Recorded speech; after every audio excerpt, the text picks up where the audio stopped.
The Thunder's decision to break up the core trio that advanced to the Western Conference Finals 4 times in the last 6 seasons was motivated by a simple fact: Steven Adams supplanted Ibaka on the franchise's priority pecking order.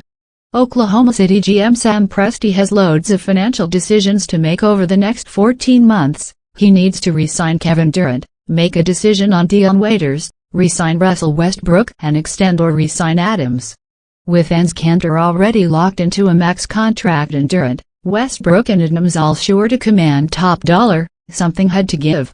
That something was Ibaka, who underwent knee surgery in 2015 and whose numbers, 12.6 ppg, 6.8 rpg, and impact regressed last season.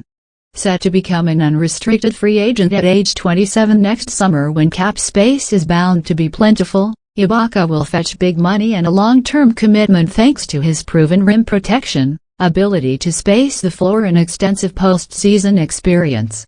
With Durant and Westbrook being 1A and 1B on the team's radar, Adams emerging as a younger and more imposing presence, and Kanter ready for more, Ibaka made the transition from indispensable to expendable. Thunder trade Ibaka to Magic for Oladipo, Sabonis, no. 11 pick. By proactively moving Ibaka, Presti was able to land multiple worthwhile pieces. Oladipo, the No. 2 overall pick in 2013, should give coach Billy Donovan a true threat off the bench. When he came off the bench last season, Oladipo had the makings of a 6th Man of the Year candidate, as he was able to attack second-unit defenders and put his physical on-ball defensive ability to best use. The Thunder will be able to utilize him as a third guard who handles the ball some more. They can pair him with Westbrook in an interchangeable combination that has the potential to punish opposing backcourts. Either way, Oladipo potentially represents leverage against Waiters this summer, or he functions as a plug-and-play replacement if Waiters heads elsewhere in free agency. How exactly the Thunder utilize Ilyasova remains to be seen. At 29, he's actually a good 4 years removed from his prime production years due to a number of injuries. He could be used as a spot starter to keep Kanter in a super sub role, or he could be brought on as a second-unit stretch option. Either way, his contract conveniently ends next summer when the Thunder will need to pay up for Westbrook and Adams. Rose deal is all sizzle, no stake pipe. Pacers stay busy with move for young Sabonis counts as a very nice pickup. A skilled and intelligent big man who came on strong last season at Gonzaga, the son of former international star Arvydas Sabonis has all the makings of a long-term pro. Ibaka's departure opens up a starting spot for Kanter, leaving open the possibility that Sabonis competes for minutes as a third or fourth big. This is a textbook Presti move.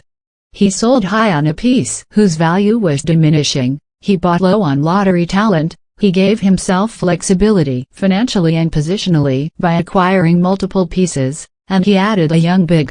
Ibaka will be missed, without question, but the Thunder can make the case to Durant that his supporting cast just got deeper, younger and more sustainable. Orlando Magic grade, C. Magic acquire Serge Ibaka. The good news: Ibaka is now Orlando's best player. The bad news: Ibaka is now Orlando's best player.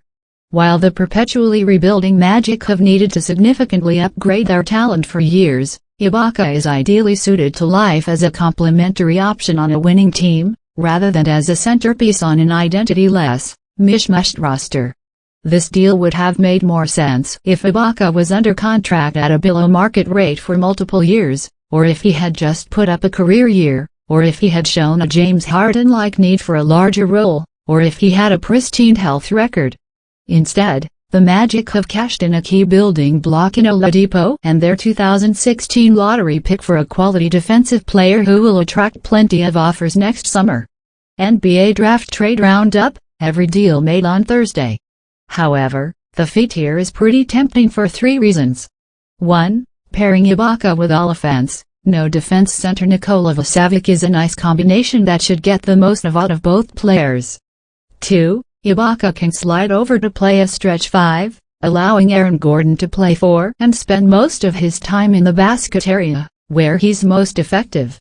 3. Ibaka's three-point range should help open up the court for no-jumper point guard Elfrid Payton. On paper, The Oladipo/Payton partnership made little sense given their total lack of shooting, but giving up on the former when the latter is still a major question mark seems misguided. New coach Frank Vogel will be glad he has an interior defender he can trust in Ibaka, but the Magic fan base will have a tough time enjoying the upgrade knowing that his time in Orlando could prove to be either short-lived or frighteningly expensive. This move reeks of an ownership group and front office that's sick of missing the playoffs by a mile and willing to take a risk they probably should have spent more time calculating. As a footnote, it's possible that Ibaka will earn his first All-Star selection in 2017 by virtue of switching conferences to the weaker East.